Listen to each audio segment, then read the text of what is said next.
Sometimes we'd love to think that education, studying, languages are fields where there isn't much toxicity. Every single job I've ever had has always been positive, sides, skills I've learned, beautiful and engaging projects. But on the other hand, there's also so much toxicity, and this also concerns languages. And today we are debunking some myths, and we're talking about English language toxicity. There are so many things related to learning a language that actually do more harm than good. We strive for perfection, we always want to achieve the best result possible, which is good, but sometimes it is done in such a nasty way, and some real toxic traits people have. So this is a pyramid, and of course you might disagree with this, but this is my personal order. And yeah, we are going to start from the bottom and we go upwards. Stay until the end of the video to see what's on top. I'm going to talk about English because of course it's the language I teach, and it's also the one I've probably learned in the best way possible when it comes to languages I've learned. I'm currently studying more languages, but so far English has been the most successful for me. So let's start with the bottom, with number 5. The importance of accents. A lot of students actually feel blocked and they freeze because they feel like they will never reach the perfect British accent, the perfect American accent. So they feel, well, I will never achieve that goal, so why even try? And of course, there's a lot of irony surrounding accents. For example, Italian accents, like I live in Italy, so for me it's like every single day there's this kind of struggle. Italian students really hate sounding Italian. A lot of people are self-conscious about the accent, and I don't even have a native-like accent. Overall, I try to keep my accent quite British because I prefer it.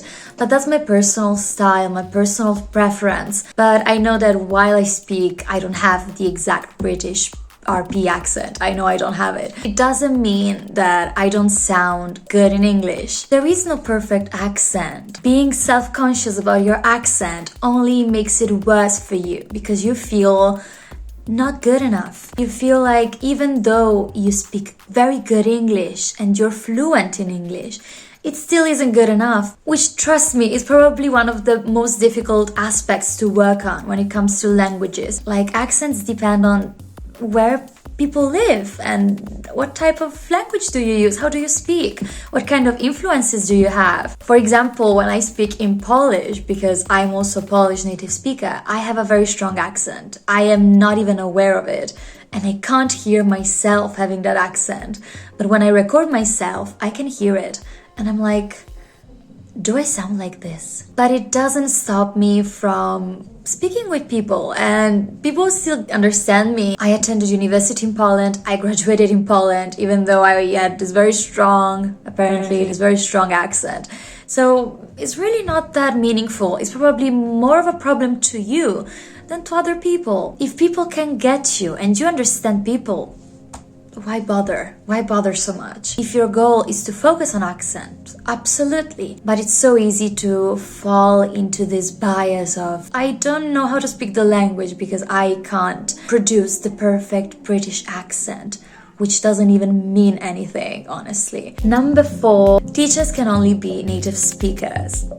Maybe I sound a bit too biased, but that was my opinion too before I became a teacher. When I was looking for a job, the amount of people, the amount of job offers I read with this section, with this requirement, being a native speaker. I understand that the temptation is huge, is absolutely immense to try and have a native speaker who also teaches a language. But truth be told, I am an Italian native speaker, and if today I had to teach someone how to speak Italian, I wouldn't have the same ability as I do in English, because even though my Italian is perfect, I'm also very good at Italian grammar. I don't have the approach of a teacher. For example, in Italian, you say lo zaino, but you say il bosco, and they're both masculine. And honestly, as a native speaker, I have no idea why. Knowing a language and being a native speaker, to me, it doesn't mean that you can automatically teach it. And I would probably have to dive into some grammar books and some teaching materials to approach Italian and teach it to students, because now I wouldn't feel comfortable doing it. And I'm constantly trying to help students, and I absolutely love this job. I believe that it shouldn't be like this very strict requirement, and a lot of people, a lot of students are like, oh, you're not an English native speaker. It is, of course, my personal opinion, but not everyone who is a native speaker is qualified. And a lot of non-native speakers are very qualified. When I attended university, when I attended the CELTA, a lot of the professors and the teachers and the tutors weren't even English native speakers, but they were impeccable. Like they sounded just perfect, and they had the biggest knowledge about everything. Like, I was blown away. And I know I sound biased, but Number 3 on our pyramid of toxicity, we have... I forgot, what was it? Only grammar matters. English is not made up, like every other language, they are not made up of just grammar. If you're willing to learn a language, you can't just focus on grammar, because that will help you, yes. That is very good at first when you begin, yes. But you also need vocabulary, functional language, and such skills as reading, writing, speaking, listening. They're all very important, they're crucial. Thinking that grammar will solve all your problems, that's not the best solution. We in Italy always study just grammar. That's it. Only grammar, and there's nothing more.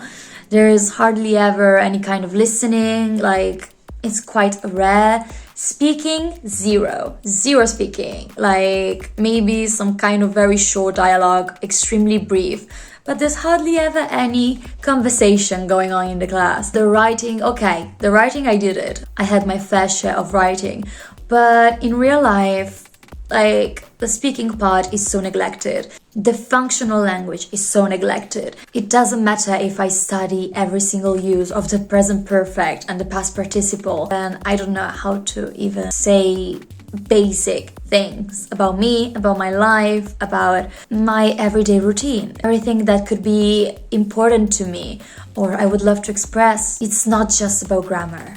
Don't focus just on grammar. Learning languages online. I am so happy that now we're finally approaching languages in a more online context. We're starting to see that we can also learn online. There are sources and tools, and there are materials which can be provided online, and they can be extremely helpful. Apps, videos, TV shows, music, TED Talks, YouTube videos. There's so much material online. Like, it's so much easier now. It can be extremely useful tools for schools, for self-learners, for everyone, for people who want to improve their lifestyle, who want to be better. And I don't understand why some generations and some people are so stubborn and they don't want to use online resources. I can't imagine learning English without online methods. How? Even without TV shows. I'm pointing at a TV that you can't see, but how could I learn without TV? Or how could I learn without TV shows and YouTube videos and podcasts? That's not a small, insignificant part of our learning, journey. It's huge because we have the chance online to be in our house in every part of the world and be in touch with people who speak the language we want to learn. Like, for me, this is huge, and a lot of people don't even recognize it. Like, it's such a strong tool. I had the opportunity to learn online, and I have the opportunity to teach online, which I think is amazing. In the morning, when I, for example, have to do something around the house, I love to just put a video or a podcast and listen to it. And I get so much vocabulary, so much information. It is so outdated to think that only books can teach you something. Like, we have so many new resources now in our decade, in our life. Sometimes I think, like, I don't know what to study because I have so much access to everything, like to so many things. So yeah, it's quite weird. Just be careful what you're looking for and who you listen to and what you're reading, of course. That's another thing. That's something completely different. Number one. On top of my toxicity pyramid. Okay, when I hear this, it kind of makes my blood boil. It always depends on the context. But yeah, let me just say it straight. English is supposed to be easy. Why? So there's no denying that now English is the lingua franca of the world. If you want to be international, if you want to travel, if you want to have connections with people, if you want to work with different clients, with different customers in various parts of the world, the best language to know is probably English, with of course some exceptions. Now everyone is learning English or wants to study English because of this. And a lot of people, and I've heard this quite sometimes, that people say, well, it is such a known language. It is probably easy, right? Like, it's not super complicated to learn. It shouldn't be difficult. It would be common sense that it should be easy.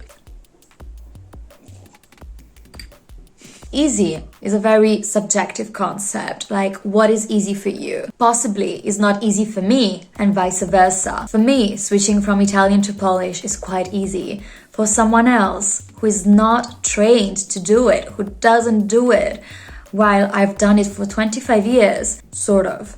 Well, depends on your starting point, what your skills are. What is your learning process, your learning curve? Do you need more practice to learn something? What kind of learner are you? When it comes to a language, there's nothing such as easy or difficult. It can be maybe more approachable to some, less approachable to another. For example, French and Spanish. Stupid example, I know, but that's what I have. French and Spanish are quite easy for me. Not because they are easy on their own. Me, Paulina, who has studied Italian since she was basically alive, Latin, because I've studied Latin for 5 years. 7 years of Latin, actually. 7 years. And I remember 0. Like, these languages are probably more approachable to me. My starting point is quite different from other people. Or someone who speaks Arabic, or someone who speaks Korean. How could I compare? Like, they have a completely different mindset. And also the fact that something is popular and frequent, it doesn't mean that it's easy. English is a bit more analytic. Probably it's not as daunting as other languages. And it is still a language, so people still need to express something tangible and real and something which is abstract. There are idioms from slang, and there are all the different, accents and different cultures. Like, it is so widely spoken. There's nothing easy about it. And the reason why I say this is that if you start something, your starting point is, oh well, it's easy. So you won't probably get so deep into it. You won't put all the efforts that are probably necessary to reach a very good level or even a decent level. You won't put that effort because you start by saying, it's easy, okay? It's gonna take me like what? I can't hear people who say that a language is so difficult. And I ask, okay, how many hours per week do you study it? Oh well, an hour. How are you supposed to learn a language? 2 hours per week? How? Like, for me, that's nuts. I also want to leave you down below a very helpful part of a website. I don't remember now the source, but it's extremely, extremely valuable if you're curious about how much time it takes you to learn English from your level. So interesting, because the amount of hours. And yeah, we've reached the end of my pyramid, and honestly these ideas have been wandering in my mind for so long, and now I finally got to express them. So yeah, let me know what you think about this. If there's something toxic that you think really bugs you and I have not mentioned it, let me know down below.